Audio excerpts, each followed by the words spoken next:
Thank you, Kathy. We do want to again thank you for taking on that task for us this morning.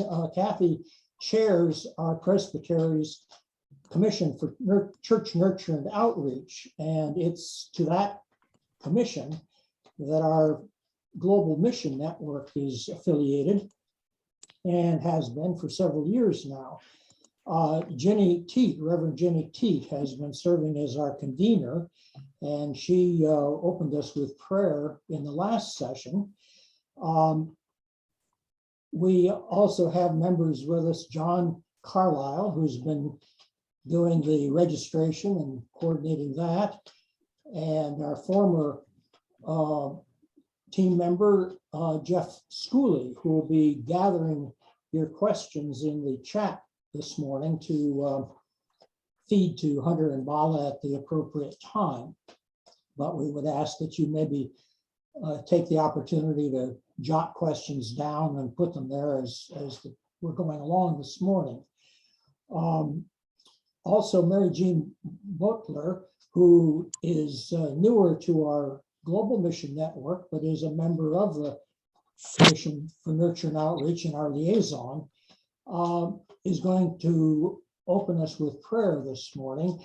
But I'd be remiss if I didn't remind you that our our kind of coordinator and moderator for the session, once we get underway, is Reverend Dr. Cynthia Holder Rich. And for any who participated in our prior mission enhancement, mission engagement 101 classes last year, Cynthia was our coordinator for that. She's a ordained Presbyterian minister, member now of the Miami Valley Presbytery. She was at the time a member of our presbytery, and she and her husband Mark have just returned from being in Tanzania, where they were serving in a university theological school through the Evangelical Lutheran Church of America. But Cynthia is now serving as installed pastor at Corinth Presbyterian Church in Dayton, and part-time, and the rest of her time is spent at Trinity Lutheran Seminary here in Columbus, where she's a professor of theology and mission. So we're really privileged to have her again with us this year, and she's well acquainted with Hunter and has become acquainted, I think, with Bala as we've been planning this series. So she will moderate things as we go along this morning. At this time, I'd like to invite Reverend, Mary Jean Butler to open us with a word of prayer. Let me say I missed all of you last time, but I watched the video, and as expected, Cynthia, what a beautiful job you did beginning this discussion. Let us pray together. Gracious God, we begin this day's work in thanksgiving, for we know that you accompany us. Your Spirit moves among us, opening our hearts and minds to new ways of thinking and being in this world. We're grateful for the opportunity that Hunter and Bala have offered us of being engaged with the global community in ways that may be more faithful to our calling to be co-laborers in your mission. We are grateful that they, in humility, have often invited us to learn from their mistakes. How refreshing that has been. May their willingness to be honest about their lifetime of growth and discovery make it easier for all of us to bring that same candor to these conversations. We have all had moments when we have confused our desires with your desire. We have all had seasons when we thought we knew more than experience had actually had time to teach us. We have all found ourselves mired in old patterns. And so let us come not to justify nor to be too harsh in assessing what has been, are determined to hang on to present patterns, but with a willingness to learn and grow and free our congregational mission to be in service to you as we seek to be in service to one another. In the name of Jesus, who is the pattern we're called to follow. Amen. Thank you very much, Mary Jean. I'm going to again remind people to please mute yourselves while the presentation is happening, and now turn things over to Cynthia to take us forward. Thank you, Les. And thank you everyone for coming and taking part. It's wonderful to see so many faces here. I am grateful for the opportunity to be with you and to introduce one person whom I've been honored and pleased to have as a friend for a number of years, and one person whom I have not met. So I'm grateful for you both. So how we're going to do this is I'm going to do a short introduction of our speakers and co-authors. They are going to present for perhaps half an hour about their research and what moved them to put that down in book form, and give us some understanding of their process and what they have learned. And then we will go to questions. And as has already been mentioned, Jeff Schooley, member of Scioto Valley Presbytery, will be our question moderator. And he's already put in the chat. So if you haven't found the chat, please do. At the bottom of your screen, you can find chat and click on that. And you can put questions in there at any time. And we will get to those when we come to the time for questions. I want to say a short word of introduction. The last time I saw Hunter Farrell was when he came to our house near Arusha, Tanzania, on the campus of Tumaini University Makumira during a World Council of Churches event that happened about 8 months after we moved to the country, 20 minutes from our home, which was pretty cool. And Hunter came onto the campus and took part in a pre-event for the World Council of Churches event, the Global Institute of Theology, with many students from our university. And then on a particular Sunday evening, he was one of the 20 or 25 people who came over and had dinner at our home. Hunter and I have enjoyed a long friendship. Many of you know Hunter.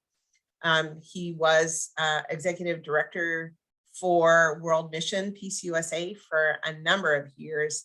And during that time, did a lot of work to help the church understand what it means to be in mission and what it means to engage in this in responsible and faithful ways. But before that, he was a mission co-worker in Peru and Congo, having served in East Africa, and with a friendship with Jed Hawks Cobol, whom many of you know. I think Peru and Congo are probably quite different. So I'd love to hear about those differences sometime. But Hunter now serves at Pittsburgh Theological Seminary at their World Mission Institute as its director. Bala is a co-worker for Hunter, and welcome, Bala. We're all grateful for the opportunity to get to know you a little bit today.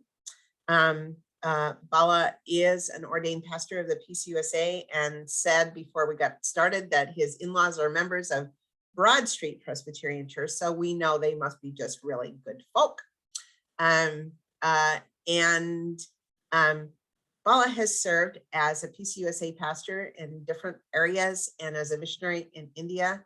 He is from North India and now serves as associate director of the World Mission Institute at Pittsburgh Theological Seminary. I'm going to turn it over to Bala and Hunter to speak and share about their research and what they have learned so that we can join in their learning. Welcome. We are so pleased and grateful that you are with us today. Thank you so much. We really appreciate the opportunity, and Cynthia and Jenny and everyone who participated in organizing this and getting us all together just for the conversation. We really appreciate it. We were planning to do a presentation, kind of walk through the book a little bit, talk about some of the ideas, the research, but I think Mary Jean's prayer said it all. So I don't know if we need to add much to it. Thank you for that beautiful prayer, Mary Jean.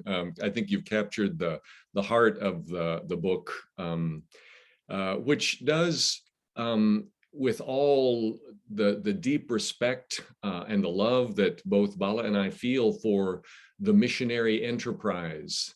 We feel like because that missionary enterprise has shifted, it's moved from the hands of mission elites, Roman Catholic missionary order superiors, and mission agency executives. It's now in the hands of you and me, the hands of everyday people in congregations across the country. That has happened rapidly. There's been a flattening of the missionscape, if you will. And as we just have thought about it, we have not engaged in the asking the deeper, the harder questions about the missionary enterprise as congregations take that over for themselves. So it seems like a really important time strategically and in the movement of God across this country to ask some of these questions. And we do so with a lot of respect and tell stories on ourselves in the book as well, because we're all on this boat together, and we've all struggled with some of both the beautiful and the ugly of the mission enterprise that comes to us. So it's in that spirit that we talk.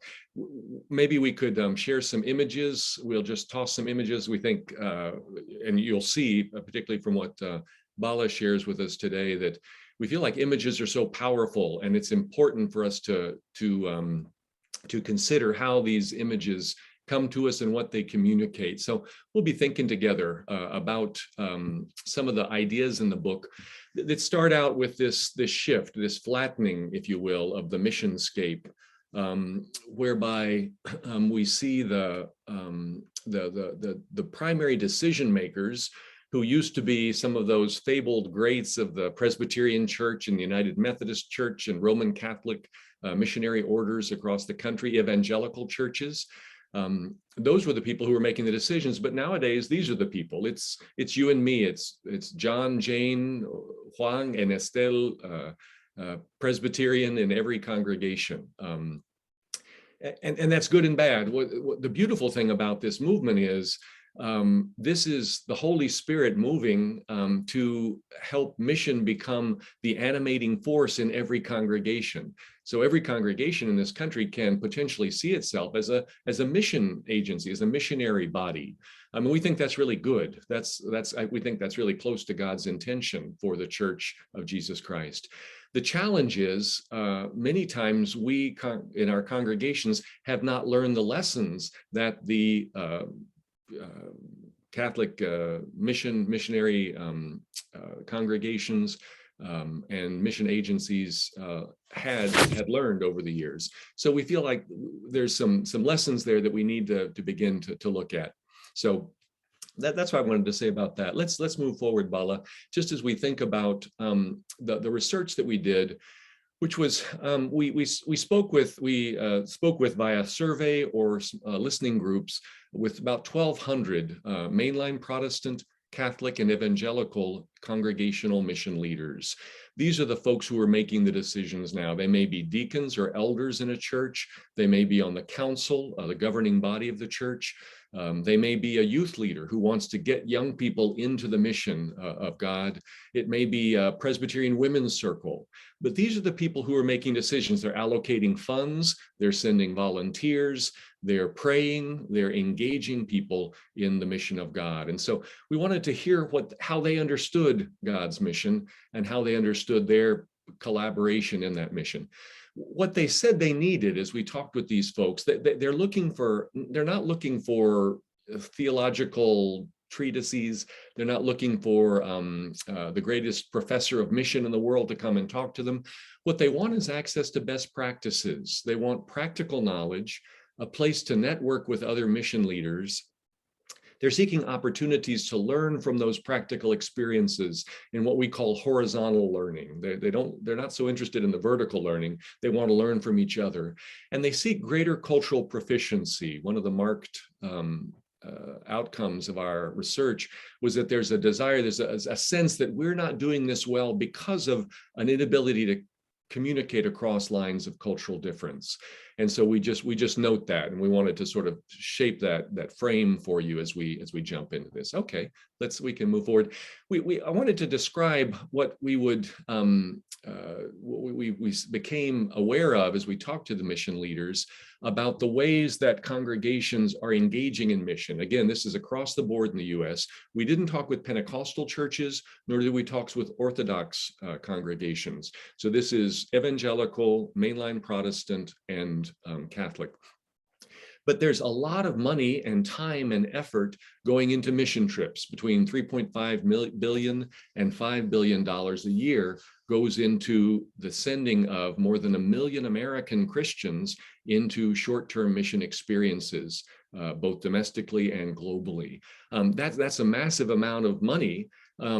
Precious little evaluation is done, say these congregational mission leaders. They send folks on these trips, but they have not had a systematic way of evaluating the impact either on their own communities, which claim great transformation because of these short-term mission trips, or on the communities of need, as they've often been called. And we'll reframe that in just a bit. Okay, that's the first and the biggest way that congregations, the biggest expenditure in the top 10 expenditures for US congregations. Child sponsorship was a surprise. I didn't realize that so many congregations are engaged in supporting children through child sponsorship programs. There's 8 of these institutions that generate more than $3 million a year in income. It's a total of a $4 billion a year industry. Now, social sciences have been quite critical of child sponsorship programs, beginning with a Chicago Times critique in 1987. And from then on, it has sort of been on the radar of the social sciences. But we in Christian circles here in the United States really have not done much critical reflection on child sponsorship programs. What we're seeing in the studies is that these are grossly inefficient programs. They can spend up to 80% of the dollar on US-based costs. That is the structure that, in a sense, it's a concierge program. It cares for the donor and provides less oftentimes than it could or should to the child who is the focus of that effort. There are also some quite negative unintended outcomes. And we say all of this not in a spirit of criticism to get people to stop sponsoring children, but rather to arm them with some good questions to ask the sponsoring agency. Because of the scarcity of good evaluative work on the impacts of these programs on the children that they seek to serve is a red flag in itself. And many of the folks who study this say they are blown away with the fact that so few people are studying the impacts on the children because of these unintended impacts on the siblings of sponsored children, other neighbors of sponsored children. There's some negative impacts that happen to these children, and these need to be taken into account just as much as other indicators. Thirdly, we see orphanages, which about 20 years ago, we saw both in the United States and Western Europe. We were pretty much phasing out orphanages because child development experts have shown that institutional care is not the ideal place for children. Children simply don't thrive in institutional care. Children need families to thrive. And that has, we saw then in North America and the Western Europe, a rapid decrease to where almost all orphanages have been closed. There's still a few still open, but they have not been able to provide for the level of care that we need. Yet we're seeing an explosion of growth of orphanages in places like Haiti, the Dominican Republic, India, Cambodia, and other countries. This is really surprising. And so we asked the question, why? We went to some of the experts and asked them. And it turns out that a lot of Christian mission dollars from the United States is creating a growth industry in orphanages. So we take a critical lens and look at that and try to understand that phenomenon. And finally, in the fourth instance, these prepared meal packaging programs, which, let's please understand, a packaged meal for a person who is in the midst of a disaster context and is hungry, that's critically important, and that can in fact save a life. So again, this is not a blanket criticism, but we just raised some critical questions because many of these groups purport to end hunger in our lifetime, or stop hunger now, or save the starving children, some of the names of some of the larger of these organizations. And more than 500 million meals were served in each of the last 4 years. The questions that we would raise, sometimes these meals are dropped into non-disaster contexts in places where they can actually depress commodity prices. It's like throwing free food, and farmers are hesitant to plant if they see commodity prices dropping, if they can't make a living. And so are we, by our generosity, disturbing sensitive market trends in a particular area in ways that can not be helpful to the longer term view of farmers planting for tomorrow's crops and tomorrow's hunger needs? So we focus on the concept of food sovereignty rather than providing a meal for a hungry child. All of these pushed us to ask some deeper questions. Why do we focus so much attention on the hungry child, but invisibilize that child's parents and extended family and community, conveniently ignoring the systemic causes of hunger and just focusing on feeding the child today? So these are some of the questions that pushed us pushed us forward in the research that we were doing. This is research we started back in I started back in 2014, and Bala and I have worked together in this for the last 4 years.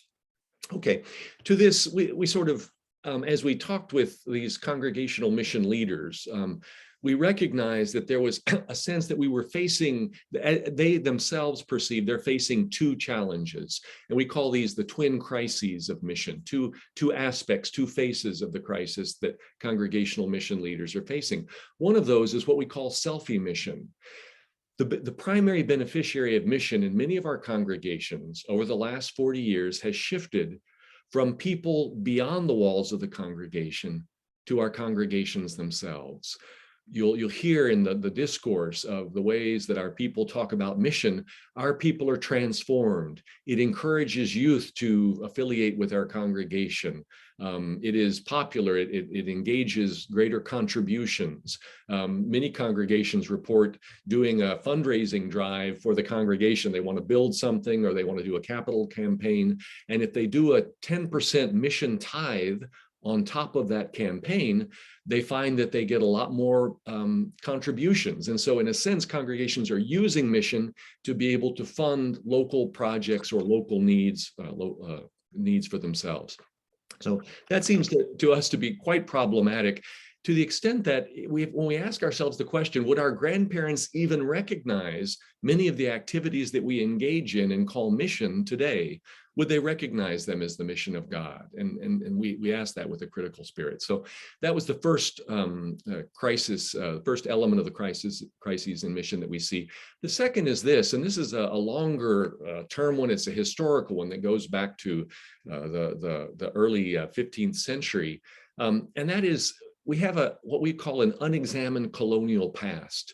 Our self-understanding is as well-intentioned, resourced communities with an obligation to share what we have with the poor. it's in a sense that noblesse oblige that comes to us from the feudal relationship, right? We've done better, we have more, and therefore we should share with others who are less fortunate. This is really problematic. This is not how mission is presented in the Gospels. This is not the mission of Jesus Christ. And so that sent us back to look at the mission of Jesus Christ as a model, as Mary Jean reflected in her prayer, and really be instructed by the ways that Jesus Christ engages in mission in first century Palestine. So that's what we tried to do. We created what we call 3 foundational stones, and that's taken from the image of the cooking fire or the hearth that you'll find in majority rural homes across the world. We said that the first stone, we posit, if you will, the first stone that congregations need to reset as they attempt to reform the ways that they're engaged in God's mission is a theology of companionship. Companionship, I love partnership. I've worked in partnership all my life. That's a very Presbyterian term. Evangelical Lutherans talk about accompaniment. That's a beautiful term. We like that. We use companionship because we want to focus on the relationship more than the action. The action's important, accompaniment important. Partnership often is tainted with that sense of the business relationship. Bala and I could be business partners, and as long as our interests are aligned, we're partners. But if he moves off in a different direction, then we cease to be partners. So we wanted a language of relationship and companionship. Frankly, these are the people that we break bread with. They're people, there's an intimacy in that relationship. We're on the road together, though neither one of us knows exactly where we're being led by the Spirit. These are Christ-centered relationships, and we don't have a map. We have to ask each other continually, do you know the way forward? How can we work together? Let's look together to God to lead us in this. That's the first stone, that theology of companionship, and it's a theological reflection on the basis of mission. The second stone, if you will, is a bit more anthropological. We think in terms of that need that our congregational mission leaders identified into how can we be in relationship with people whose basic assumptions about life, the ways that they imagine and dream and the things that cause them to laugh and cry are in fact quite different from those that animate us. And how can we communicate better across lines of cultural difference? So we suggested that congregations there's a calling for us to reset this second stone, which we call cultural humility. And we just look at the mission of Jesus Christ, who for the first 30 years that Jesus was in mission, he didn't preach a single sermon. He just engaged in learning the language and the culture of the people that he was called to serve. And we thought, what a difference it would make if we, as people in mission, had that level of dedication and love and attentiveness to the people that we're called to serve. So that's the second stone of cultural humility. The third and final stone is a concept that we talk about as co-development. Development studies is deeply tainted with the assumptions of colonialism, and when you think about it, we think that we can, colonialism said, we're here to civilize you. We're here to do you the favor of making you more like us. And we believe that's very sinful and quite racist in its orientation and its cultural assumptions. And so we posit a different way of understanding development that's co-development, that is posited around a radical mutuality. And it comes to us just from the most intimate of our relationships. If you think of your own committed partner, if you are in a committed relationship, I think my own efforts to make my wife into a better person have been notorious failures. That's just, I need to say that. I think her efforts to make me a better person have been failures. But in our efforts as we walk together as companions in mission, we've realized that there are no givers or receivers, but rather we're just two people who are desperately in need of God's grace together. I think that I can contribute to, I can remove some barriers from my wife's development. I think that I can provide some strengths to help her, some tools maybe, and she can do the same for me, removing barriers and helping me to see the way forward. But I have to choose to develop myself. And likewise, we're convinced that the verb to develop cannot take an object. I can't develop you and you can't develop me. We're invited to develop ourselves. And we see that quite clearly, this beautiful image from the Jésus de ma foi collection that Vanderbilt University is housed now in Vanderbilt University, a series of visual representations of the scenes of the Gospels as represented by a Northern Cameroonian community in the town of Mafa in Northern Cameroon. But this helps us to realize that we need to decolonize our assumptions about development and the development process. So these are the three stones really that serve as the foundation for a reformation in congregational mission, according to the book. The second half of the book is really just applying these three stones to two major areas that congregations are engaged in: short-term mission as an effort, as an enterprise, and also how congregations care for children in vulnerable situations. So we look at child sponsorship programs, orphanages, the meal packaging programs, etc. So we also focus in on a number of innovative congregational mission leaders who are really showing us some phenomenal ways to engage. And I lift up the Broad Street congregation as a church that has really helped to reform many people's understanding of short-term mission by engaging deeply on a long-term basis with partners in Peru. And I was blessed to be a part of that experience as well. That's really what I wanted to say about the kind of the book, and Cynthia led such a helpful conversation on the book and its contents, so I won't belabor that. Bala, maybe we can jump in. You can share. Part of the book is the 7 tools that Bala created, and we included those 7 tools for congregational mission leaders like yourselves to use with your congregations, and Bala is going to walk us through one of those tools. Yeah, thank you, Hunter, and thank you everyone for this time. So yeah, as Hunter mentioned, there are 7 tools within the book, especially as some of the mission, most of the mission leaders are not only looking for best practices, but also looking for tools and exercise how to engage with their churches. And one of the tool, of course, is it has to do this what's in the picture, and basically is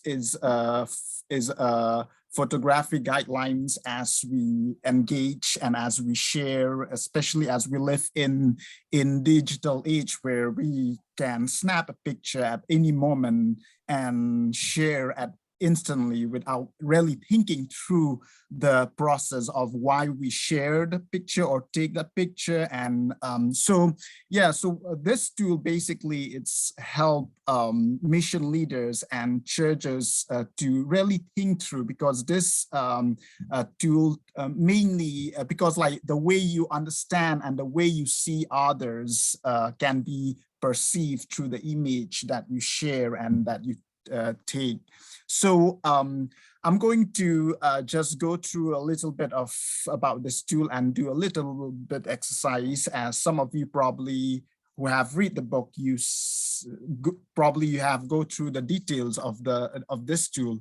But I'm going to just go through few of the elements or the criteria that mention, and especially the list of questions to ask before taking and before sharing any picture or image online or on social media. So the first one, because as I mentioned, some of the picture we just mostly we take a picture just because it intrigues us or it's interesting, or we would like to show to our sponsors how what we are engaging or what the people we meet with, but without really thinking. So the one question in looking at the substitution in terms of if will I consent to this photograph if it was a picture of me, my child or loved one? Will I want my community or neighborhood depicted in this way?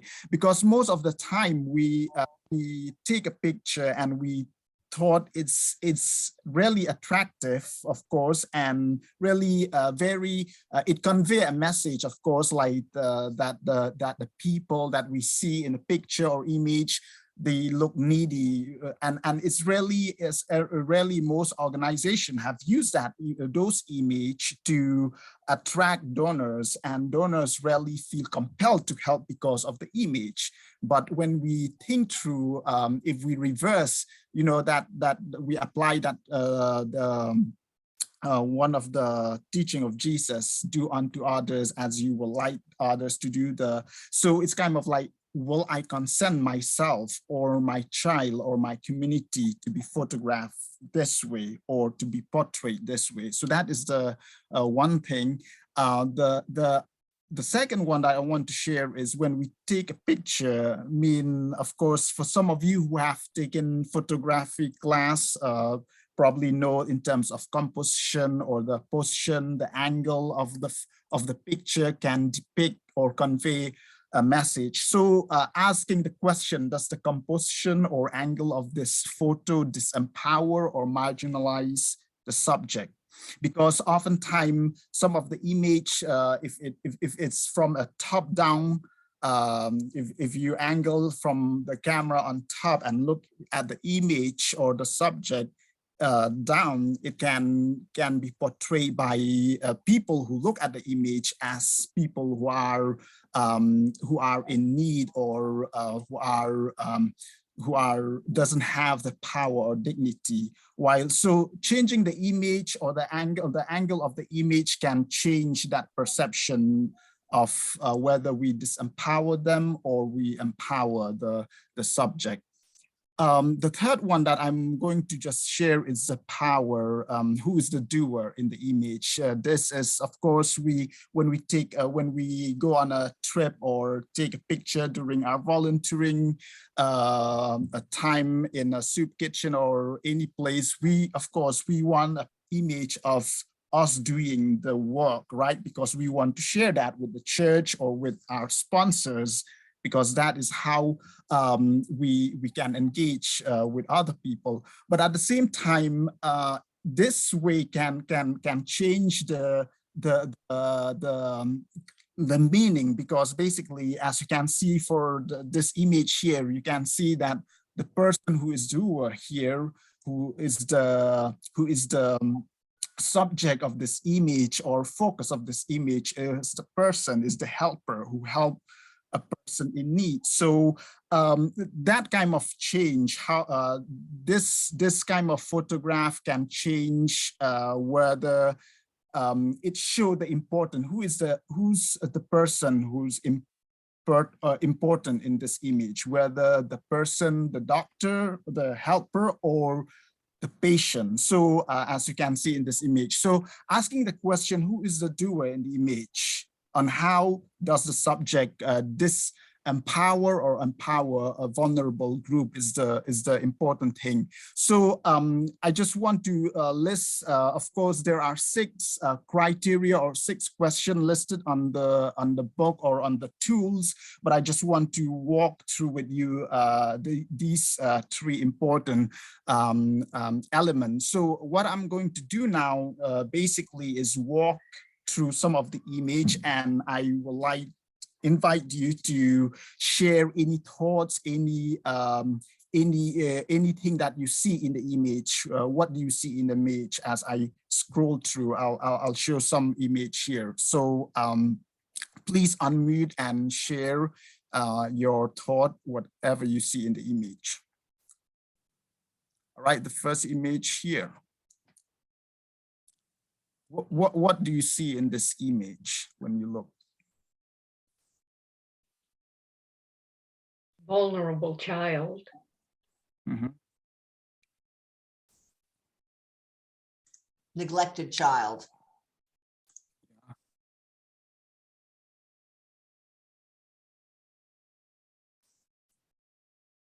Image from above. Yeah.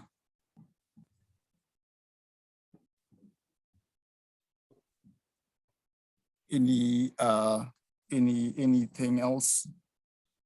Just the child, no parents. Mm-hmm. uncertainty. Yes. Yeah. I mean, all those things, when we look at this image, really, it's, of course, it's, I mean, this kind of image is the image that we've seen in many, especially in many organizations. And it's really like, it's really drawn your attention to the image. When you look at this child, he look, yeah, as some of you like needy and with our mother, with our parents, and we're not really sure where is he at this moment, whether he's just outside of his home or whether he's somewhere in a refugee camp. And you can see with the way he look, the way he expresses face, his fear and uncertainty awaits for him. So there's a lot of question and really led us to ask what's happened with this child in terms He of. also has no hands and no feet. Yeah. So we don't really know the whole picture of what's going on. Yeah. All right. Thank you for sharing that. I'll move to the next.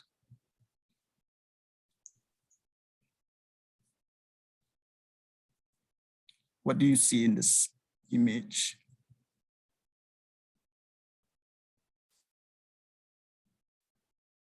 A mother caring for her family. Mm-hmm.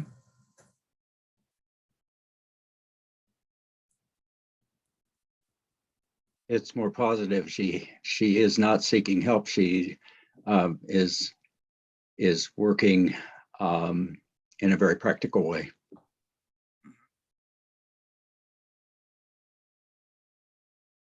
A baby who is content. Mm-hmm. See a woman doing all the work. Yeah. I also see a pretty, I mean, it looks very African, and I think it looks like a pretty labor intensive, primitive form of agriculture. It's not mechanized, it's not industrialized. And childcare is part of working the soil. Yeah, I mean, this image is kind of like, it has the different contrast from the first image, because it's, you know, it kind of gives the context, and it show that, you know, this woman or this child is with her with the mother, and the mother's love and care for this child. And even this person here walking in the field is, you know, she walked on her own land or own field. We're not sure about that, but like, it seems like there's other people around in this land that walk together. And so that's kind of a strong sense of community we can see there too. All right, we'll move to the next image.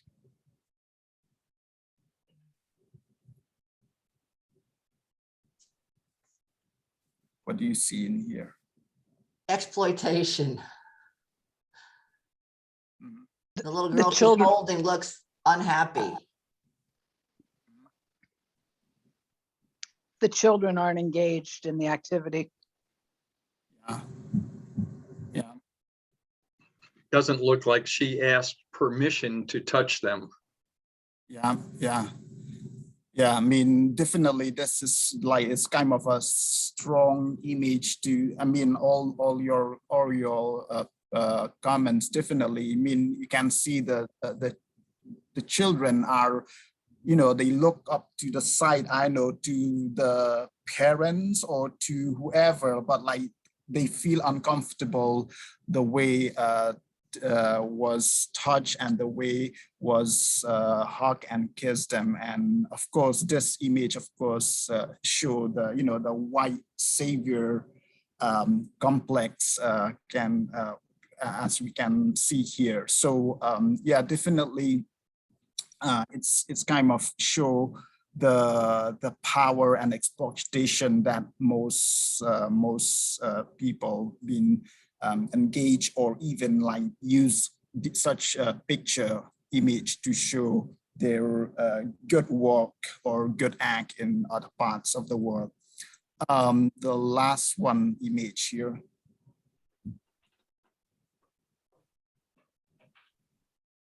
What do you see in this image?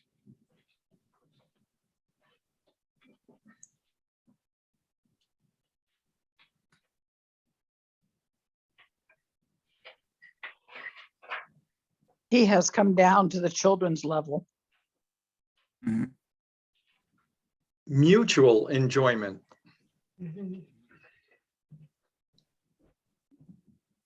There's a context of play, which is maybe another form of companionship. Play is. Yeah.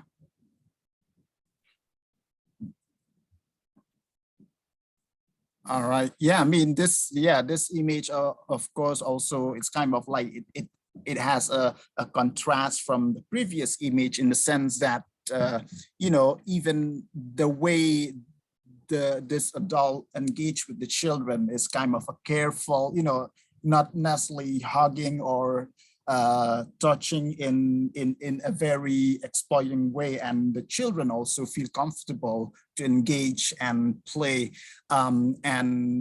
So yeah, it just show even the where like the context around, it seems like it's just like outside their neighborhood, and it seems it convey a different message from the other image that we see. Yeah, I mean, so these if you when you look at the tool in the book, I mean, of course, there are you can select many picture as you want and kind of like laid out on the table and let the people engage with the image by looking through this image or some image like this. People will able to be drawn into it and also able to see and contrast the difference of different image, how they perceive the mission companions or the people that we walk with. Because as I mentioned in the beginning, the way we see and the way we perceive our mission companions can be seen through the image we take and share without really thinking through. Yeah, this tool really help us to look and help us to see our mission companions in a new way, and it's powerful a way to engage, especially in terms of image. I know if there's any question in regard with this tool or the image before we move. Bala, I think it's interesting whenever I see an image with someone who is engaged in mission who is not white, because almost all, that's one of the things that as I was preparing the presentation for last time, it was really easy to find images for selfie mission. And one of the things, because they're all over the internet, and one of the things that was really striking to me is how many, the racial divide between those who are going to do what's called mission and those they are going to serve is really stark. So I found it remarkable that it's a person of color who is playing with the kids. And that makes this, for me, a more interesting photo that would move me to look at it more, because it is not the norm. Yeah, I agree. I mean, it's easy to find image in a different, I mean, previous image, the woman with the two kids, is easy to find such image like that. Yeah. This is Kathy. Are we better off just taking photos of our own people when we do mission service things? Yeah, Yeah, I think, I mean, it's, yeah, that's the thing, like, you know, because of some of the image mean when we take a picture of our own people, mostly it can be seen as that is like, it's about me, right? It's about us doing the good thing in wherever we do. So yeah, I mean, in some way, it's important to show an image where there's a mutuality, both of a group from the US and also people from other parts of the world doing the work together. So yeah, I mean, it depends on what the you know both the situation and also the way you angle the image or the way you focus the image. But definitely, I think it's important to show the image that has the equal, the mutual conversation or mutual doing of any work or project together. Thank you. I'm thinking about, Bala, the example that Kim Lamberty has talked about, Catholic mission leader, and what she was working with a congregation in West Lafayette, Indiana. And she took a group to Haiti from a Catholic parish in West Lafayette. And they did a photo exercise where they took, you know, all the photos that they wanted, and they had done some work on guidelines. How do we take photos ethically? And then, so both Haitian partners and US partners shared their favorite 5 photos. And it was so revealing, you know, the Haitians were focused on relationship, and the US taken photos were really focused on you know, the place, the structures, the infrastructure, et cetera. And they had a really deep reflection about that. And so I think, to Bala's point, if we could, you know, share these images together, what images would we together share on the internet? It's that level of consideration of the golden rule in operation. You know, I want to make sure that I'm representing you in ways that you would want to be represented. It seems so basic, but Bala, that picture of the woman with the two children, the long blonde hair woman, I said, would I want, I mean, what if those were my kids? It changed. It's like, whoa, who's kissing my kids, kind of a thing. And that, I think that those are really helpful, and that I think that tool can be really powerful with a congregation. Yeah, thanks for that. Yeah, thank you. I was going to ask, and this is Mary Jean, I was going to ask, and you kind of answered with that example, Hunter, sometimes going in communities and asking what they want I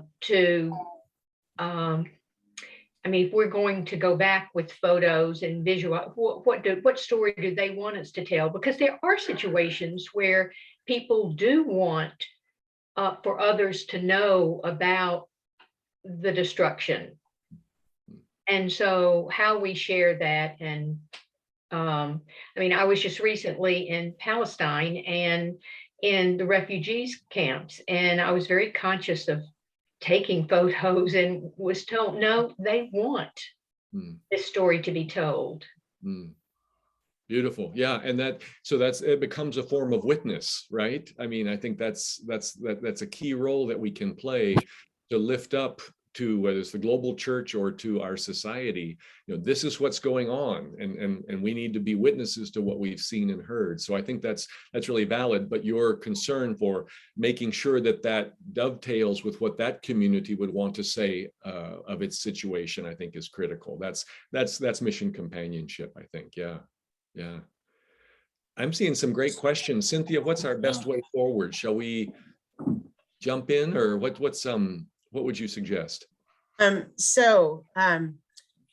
was just waiting for the cue that that this part of the presentation was over, and I am going to turn to Jeff Schooley. Jeff, are you there? Yes, had to unmute. Thank you, Cynthia. Okay, so Jeff is the leader for this next part. Great. And yes, there are a lot of good questions coming into the chat. trying to, as they've been coming in, sort of structure them if any of them are like.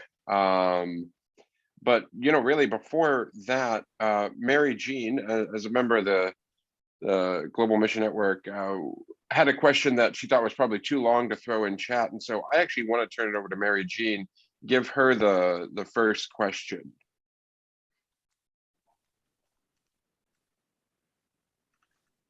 Well, this might take us in a different direction, but modeling your willingness to really learn from your mistakes, those truly, I got it wrong. When I was a young pastor, a young man came to me to talk about joining the church, and he was about to be married in the church. And I started on my membership spiel, and he immediately stopped me and said, Mary Jean, I don't know who God is.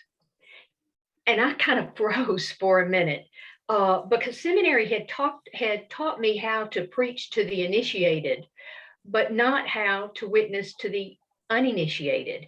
And on page 61, you kind of deal with that, where you talk about evangelism, and mainline Protestants tend to understand evangelism as suggesting a coercive, argumentative spirit rather than witness.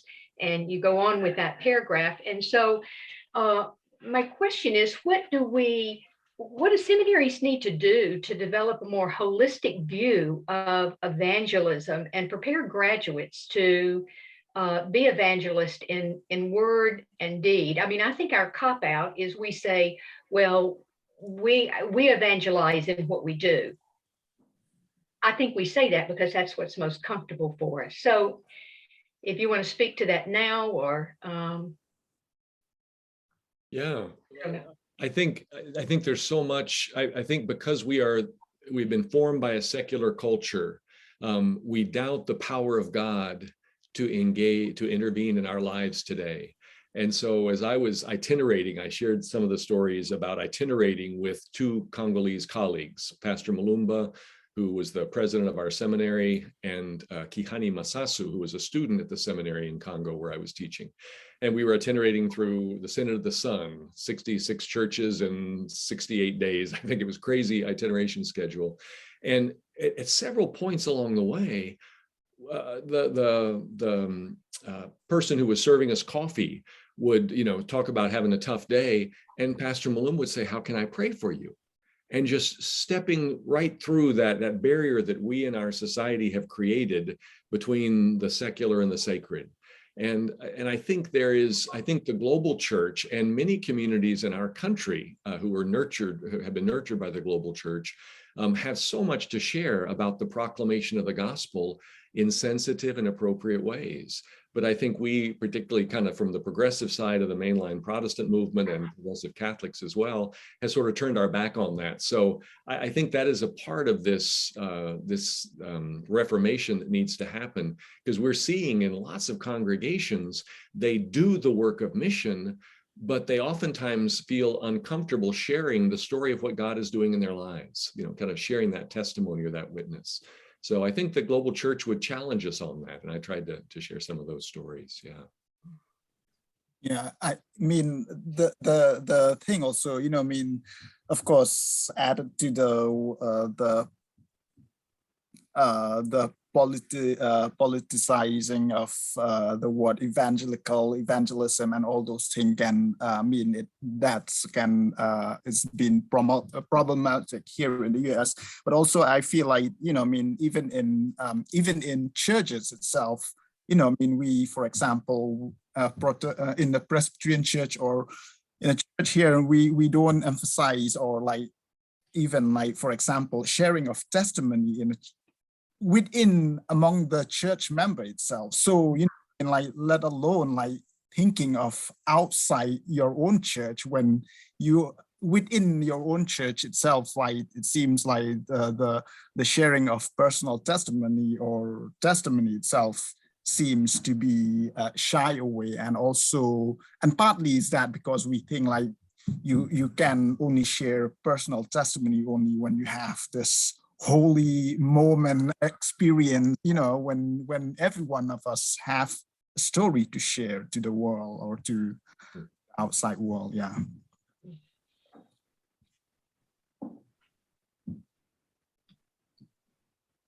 Thank you both for that. Let me continue on here.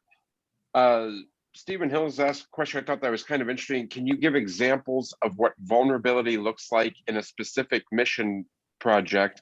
And I had my own resonant question in case folks didn't ask, which was maybe a little bit more broader than Stephen's, but can culturally powerful people ever really be vulnerable? Or I mean, or what does the spirituality of choosing vulnerability look like, if that means you can unchoose it, even maybe at a moment's notice?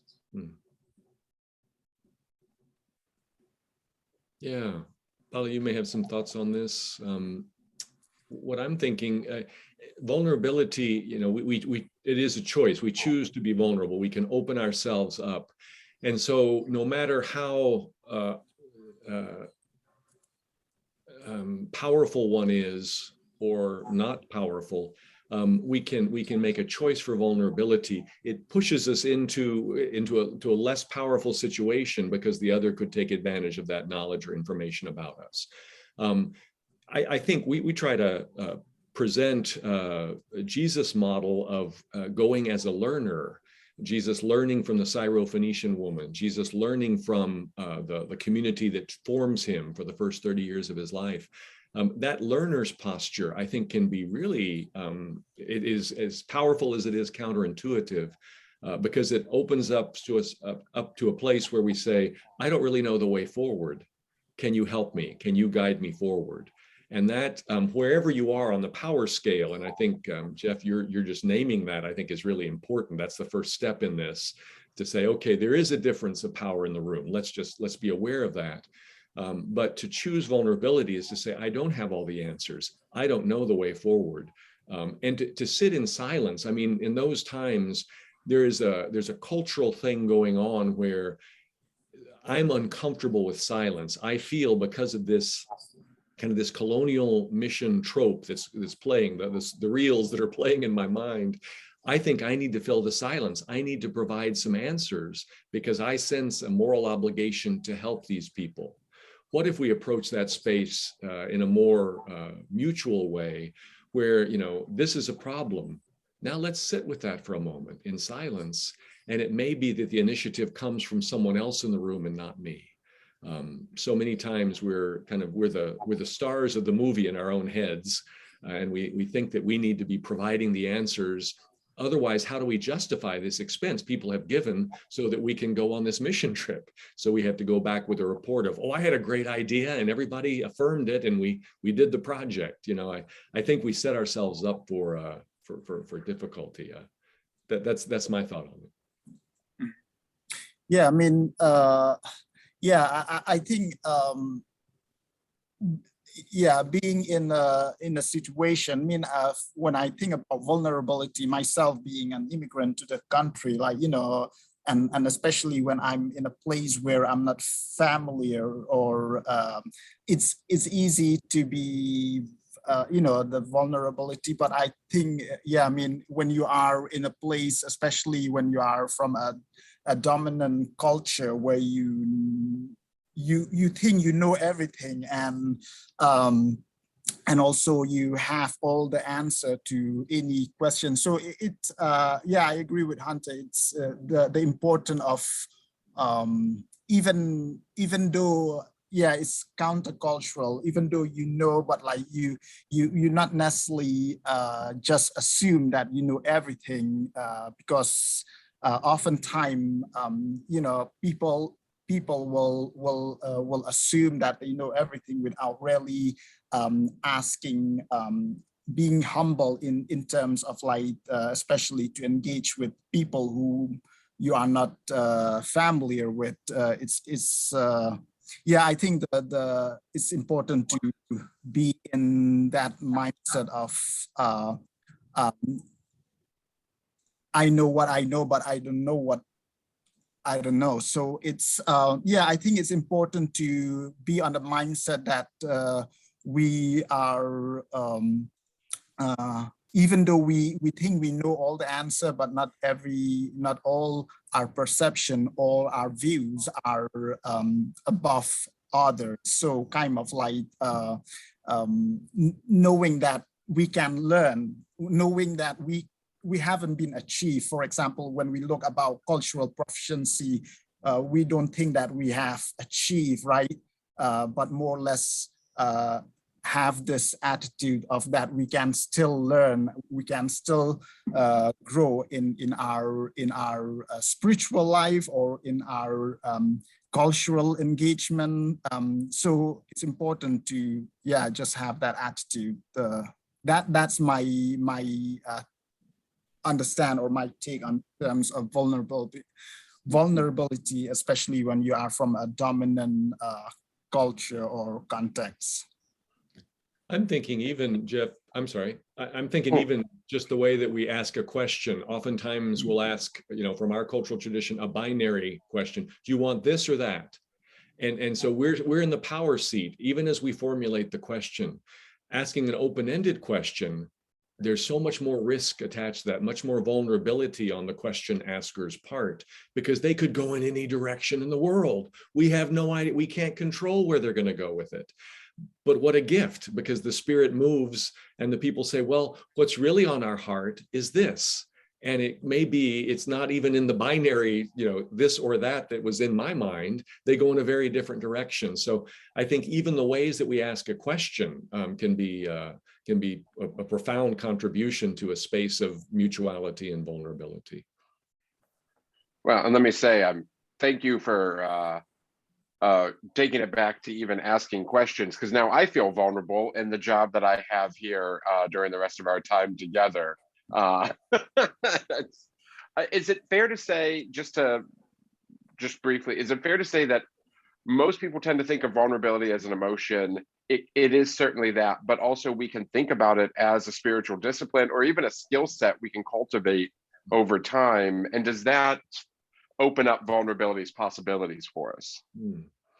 Let me back up just for a second. On pages 190 and 191 are two ways of asking questions. I think you do a great job of that, reviewing stuff we might have learned, but we actually have a open listening session at church tomorrow, and I'm sending copies of these 2 pages to the 2 folks in charge of doing what Jeff's doing today.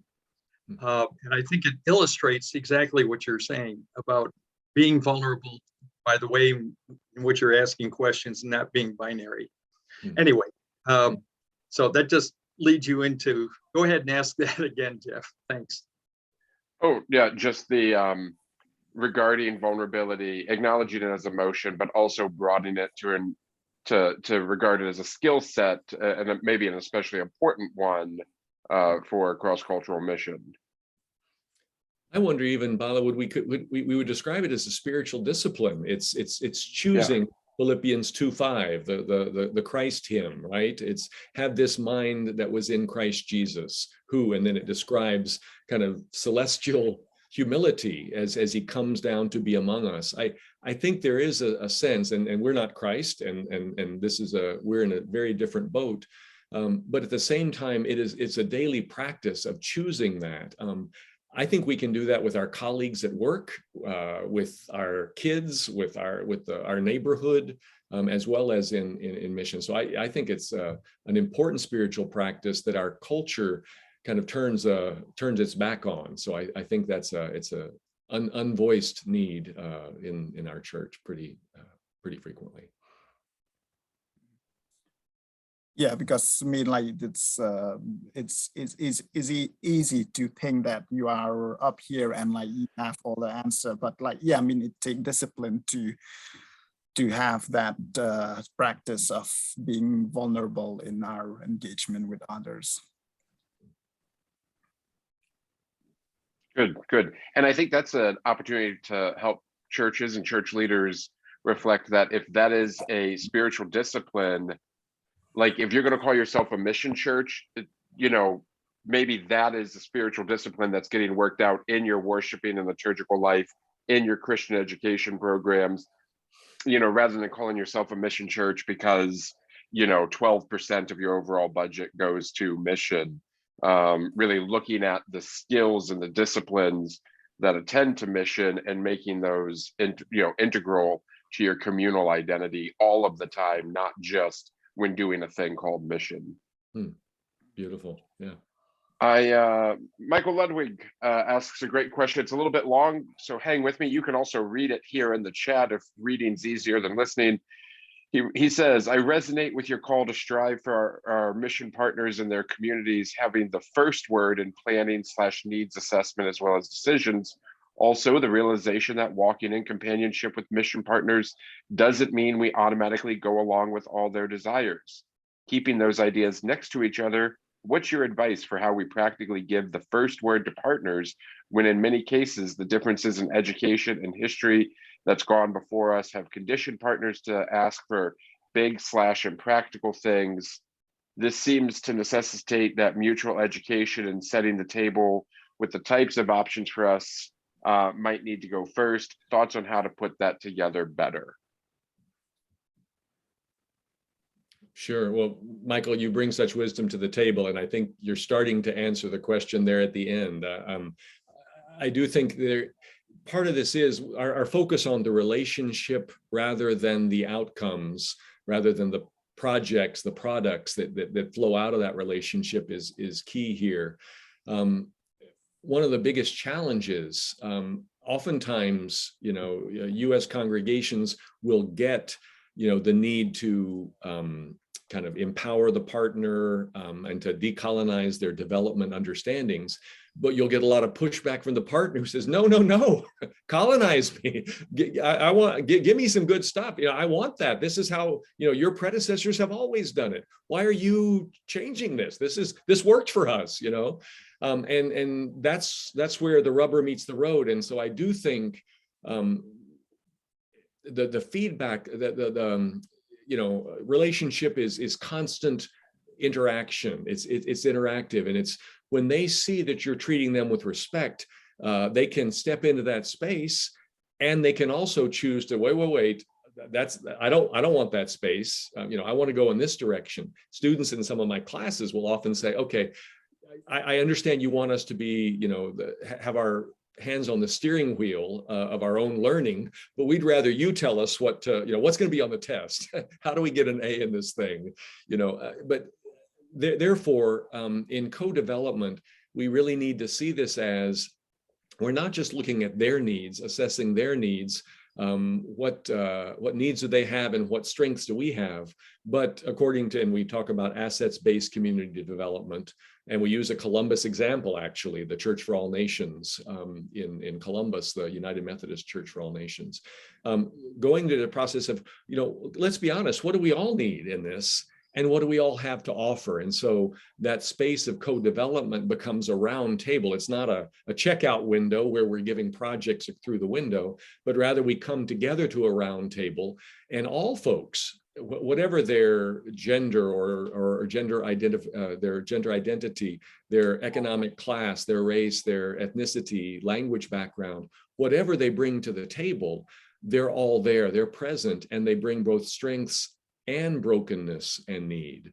And as we come in that space, then I think that can actually change the dynamic. It requires time, it requires relationship, and we talk about some strategies to do that in the book. But I think you're very right, Michael, in lifting up the challenge, because you can get, all of us have partially colonized minds, because this process of colonization and the underpinnings of white supremacy and systemic racism have shaped the ways that we perceive the world and the ways that we respond to the world. And that's folks of color, folks from white dominant culture, folks among our global partners, and folks across the neighborhoods of our cities and towns. We're all being carried by this stream.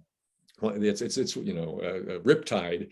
There are some strategies we can use to get out of that riptide, and that's what we need to be attentive to as we work together. Yeah. Yeah, I think, yeah, I agree with what Hunter because, like, growing up in India, and being, the church I grew up in India, it's church through the Welsh missionary back in the 1840s. So yeah, all the way the church in India where I grew up, even now, the way we do church, the way we do things is still like, way back, that inherit. So it take time, of course, to for people to really understand. And also I think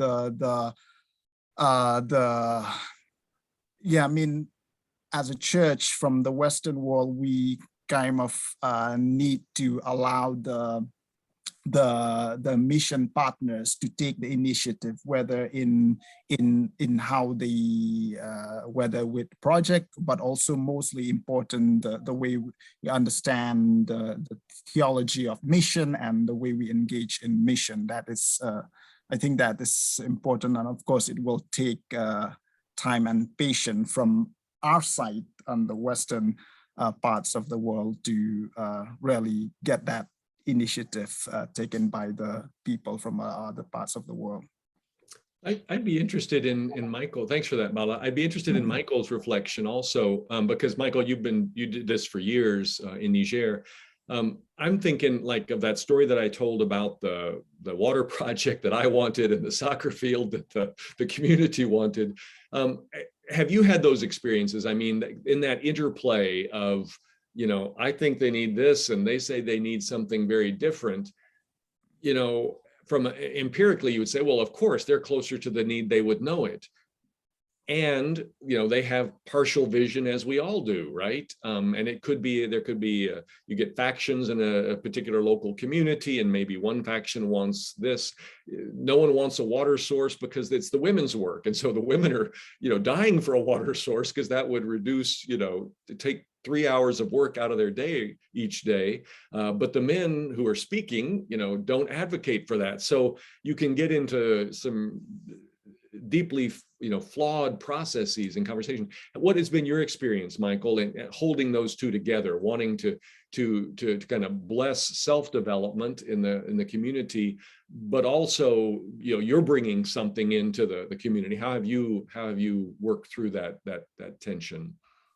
Yeah, thanks for the question. I unfortunately don't feel like I have a good answer to that. I think that example is a great example of us thinking the identified need is a horrible idea when actually it was a good step to get to something else that you didn't realize.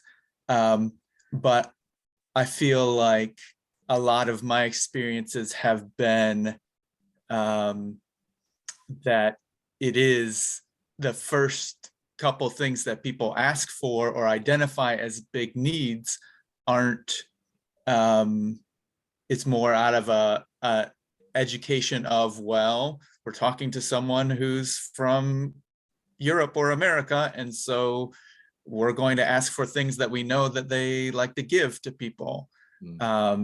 And so it's really a much longer process, I guess, is the point of to get down to actual needs that have solutions within the community that can be building blocks. So I feel like maybe you stumbled upon something that was an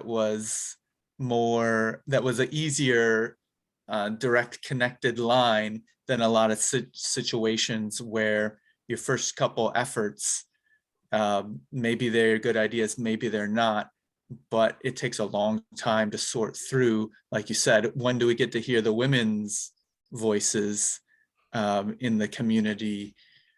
And maybe that leads us deeper. So I unfortunately, that's what I'm wrestling with.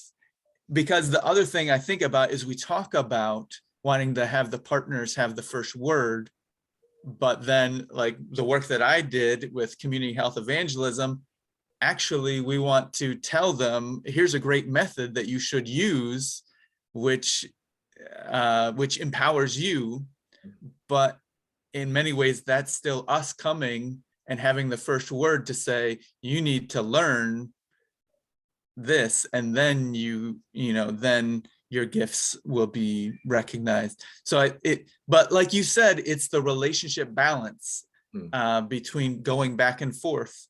And so it's a little too idealistic to say whether it starts with one or the other, but it needs to be a good going back and forth, I guess that's what I'm learning. I also wonder if is there a way, I'm remembering a colleague from years ago at the Presbyterian Mission Agency, Peggy Thomas, who, if you can agree at the values level, like, can we, as we think about what both our communities need, we want to particularly help those who are most vulnerable. Can we agree on that as a principle? So we agree at the values level, and then we can now assess, we have some plumb lines by which we can assess our proposals. Okay, that sounds great, but how will that help the women? Because we said we were going to talk about how our work together impacts the most vulnerable. So we're looking at the vulnerable children, we're looking at women in the context, the minority folks, maybe you'll have a majority people in the community and a minority group. How do we serve the folks in the minority group? Those are the questions that sometimes we won't get to in the first couple of rounds. But again, to your point, that it's that longer term relationship that allows us to say, what do we value together in our relationship as companions in Christ's mission? And can we then assess by those criteria, are we actually doing what we said we would do? And that can sometimes flesh out a rather amorphous commitment to let's work together. We need some clarity on how we'll do that. Because anyway, yeah, I think that's clear enough.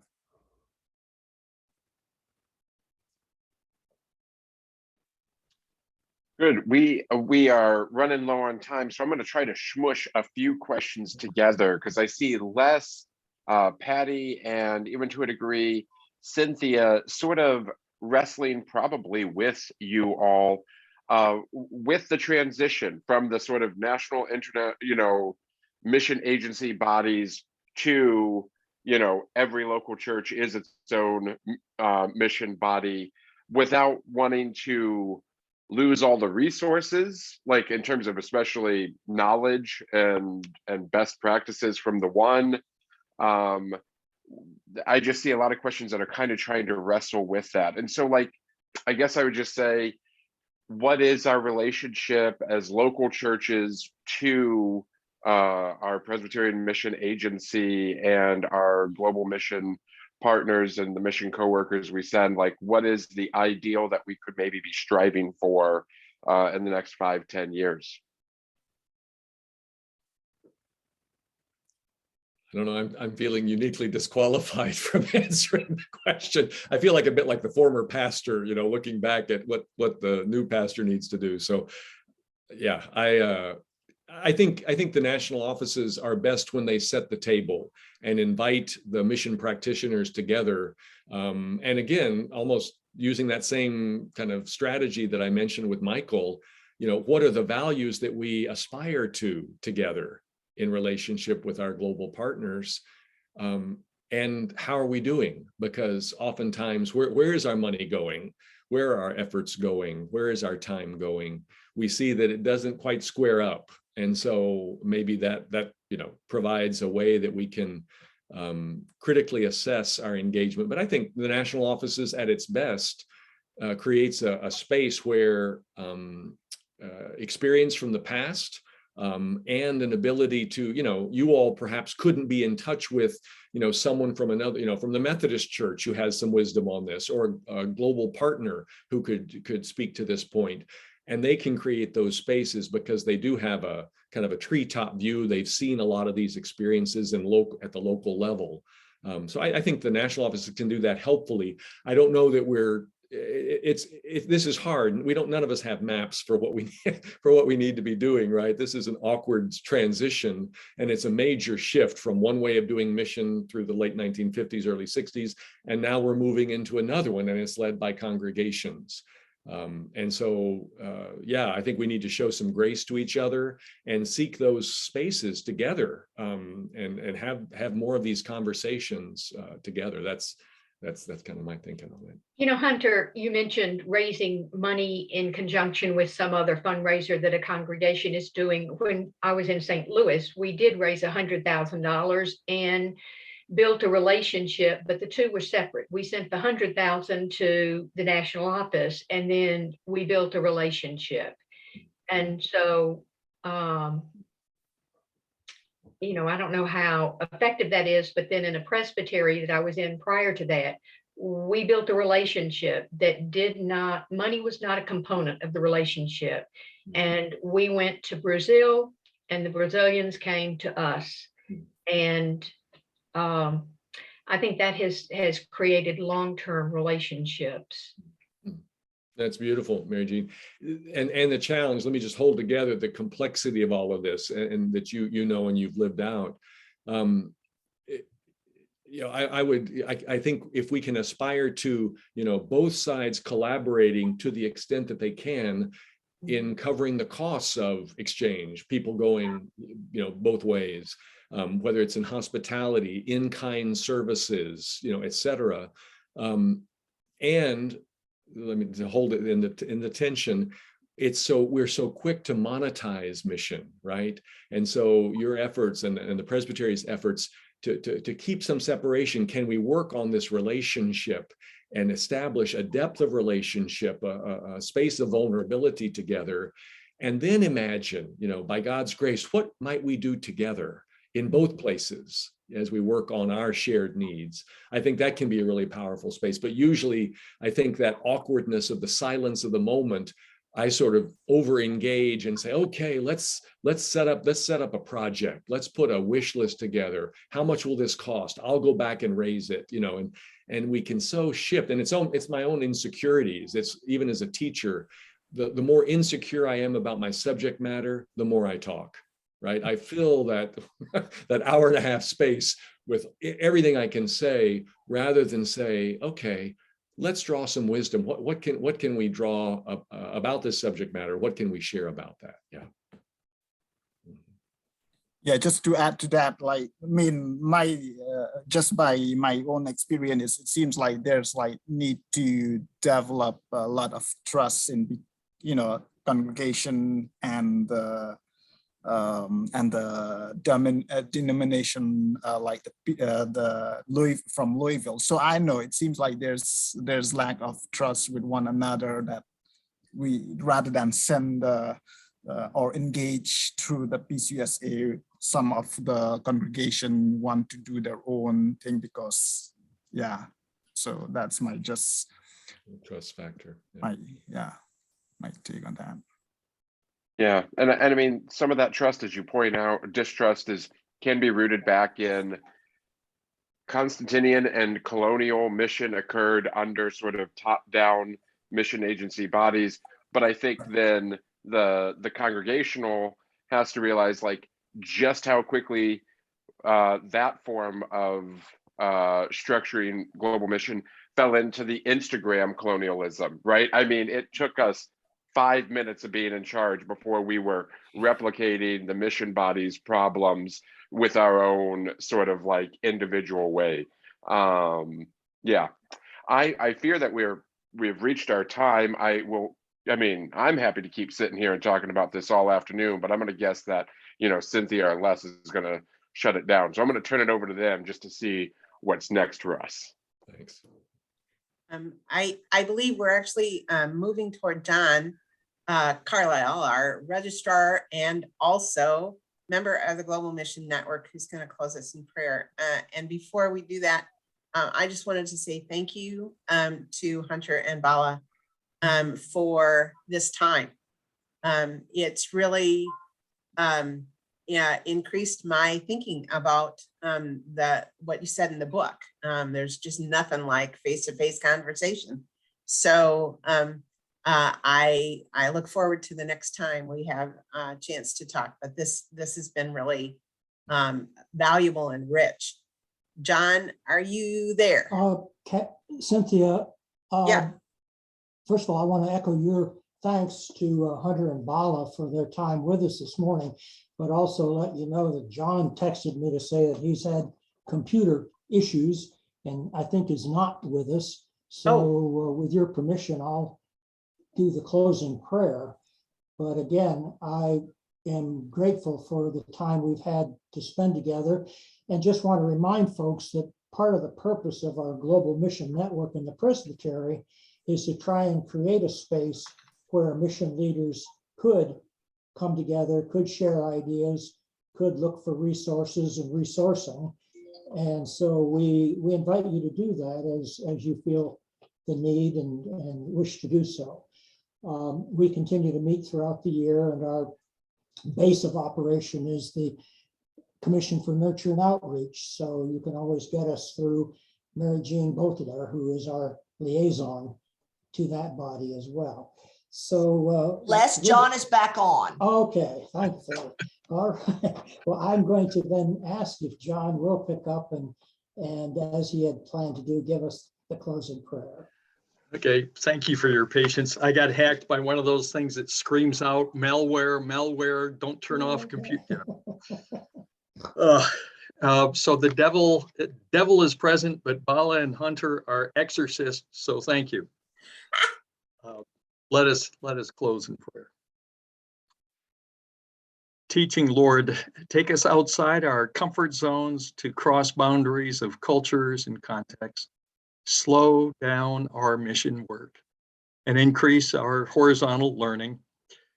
We ask you to trust us with your mission when we earn the trust of other members of the family of God.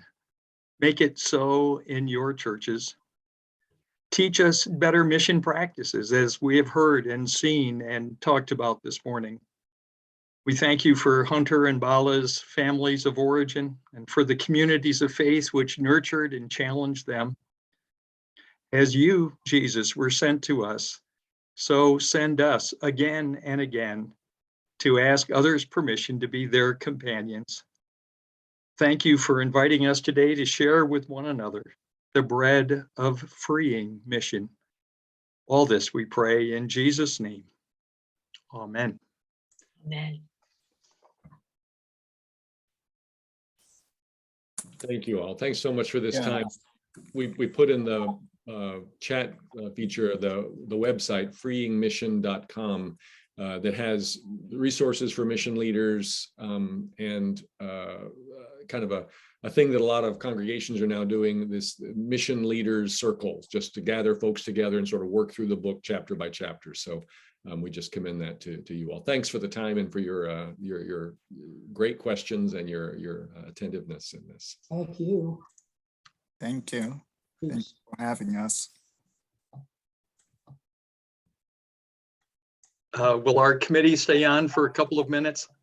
I'm willing to do so Okay. if Cynthia can join us, and if I can't see if